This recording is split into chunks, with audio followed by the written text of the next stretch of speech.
Hello Freya，我哋今日咧講關於發音嘅少少規則啦。咁大家都知道㗎啦，一個名詞咧，如果要變成眾數嘅時候咧，佢係要加 s 嘅。例如 cat cat，咁就係一隻貓啦。如果兩隻貓嘅時候咧，我哋要將個 cat 再加個 s 變成 cats，係咪？咁如果有一啲名詞咧，佢後邊最尾個音係呢一個 Freya 示範下。係呢個嘅話咧，咁佢變成眾數嘅時候係會點樣讀嘅咧？我哋就用呢個例子嚟做下示範嚇。咁呢個字點讀啊？P-E-A-C-H。Peach 係啦 ，peach 土係土。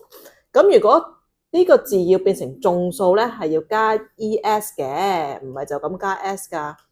咁佢會點讀咧？示範下。Peach 成個字咧 peaches 係啦，佢會變成 peaches。佢後邊嗰個音咧係兩個 IPA 嚟嘅喎，係唔係就咁加個音落去嘅？係要加同埋咁樣做個收尾嘅。好啊 Freya 再示範多次眾數嗰個啊。peaches 係啦，咁大家要注意咯噃。